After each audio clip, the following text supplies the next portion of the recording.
Assalamu alaikum wa rahmatullahi wa barakatuh. Ndugu zangu katika imani, tukiwa tupo katika mwendelezo wa kuzungumzia mambo mbalimbali yanayohusiana na mwezi mtukufu wa Ramadhani, leo tutatahadharishana katika vitu ambavyo watu wanavifanya wakidhani na wakidanganywa kwamba vitu hivi ni sahihi kuvifanya, kumbe ni makosa. Nayo ni matumizi ya tumbaku. Ndugu zangu, tusidanganyane. Tumbaku ni haramu kuitumia. Tumbaku ina madhara. Ni wangapi ambao wamepata kensa kutokana na tumbaku? Ni wangapi ambao wamepata blockage za moyo kutokana na tumbaku? Ni wangapi ambao wamepata vidonda vya midomo visivyokwisha na mambo mbalimbali kutokana na tumbaku?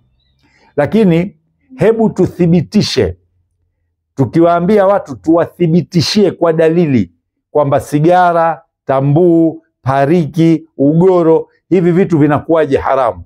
Nitawatajia dalili ambazo zichukueni. Dalili ya kwanza, Allah subhanahu wa ta'ala katika Qur'ani amesema, wala tulqu biaidikum ila tahluka, musiziingize nafsi zenu kwa mikono yenu katika maangamivu. Hili ni katazo kutoka kwa Allah subhanahu wa ta'ala. Wachukua pesa zako, wenda nunua sigara we mwenyewe, waiwasha, watia moshi kifuani kwako, wajiingizia madhara katika nafsi yako. Jambo limekatazwa na Allah atakwenda kukuuliza, thumma la tusaluna yawmaidhin anin na'im. Allah atakwenda kukuuliza juu ya neema. Allah amekupa pesa, umeitumiaje pesa kuvutia sigara? Umeitumiaje pesa kunusa ugoro? Umeitumiaje pesa kutafuna pariki?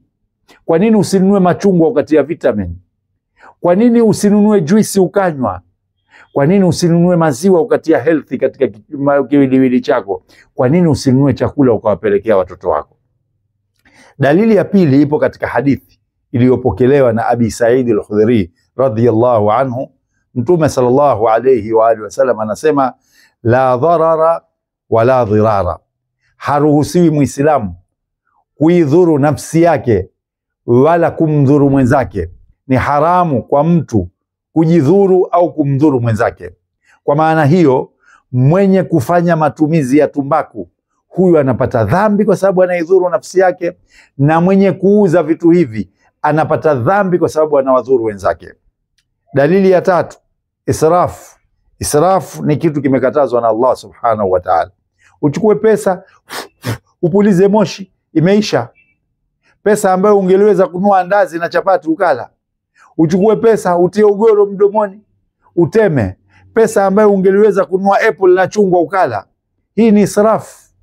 Pesa ambayo ungeliweza kuwanunulia watoto wako ugali, hii ni israf. Allah subhanahu wa ta'ala anasema, wala tusrifu, wala msifanye israf, innahu la yuhibbul musrifin. Kwa hakika Allah subhanahu wa ta'ala hawapendi wanaofanya israf. Lakini kwa kumalizia, dalili moja tena ambayo ni nzuri zaidi, Mtume sallallahu alayhi wa alihi wasallam aliwatangazia maswahaba, na ndio ametutangazia mimi na wewe, akasema hivi, asiingie katika msikiti wetu yule aliyekula kitunguu saumu au kitunguu maji, kwa sababu ile harufu inawaudhi watu, inawaudhi malaika. Wewe umekula kitunguu maji, umekula kitunguu saumu, unatoa harufu mdomoni, jirani yako hapo unamkera, malaika aliye msikitini unamkera. Ikiwa kitunguu saumu na kitunguu maji hivi ni halali kuliwa, na umeambiwa ukivila usiingie msikitini, je, wewe unatuingilia msikitini, wanuka mdomo wako sigara, wanuka ugoro, halafu unakuja msikitini unakuja kuswali? Tumcheni Allah subhanahu wa ta'ala.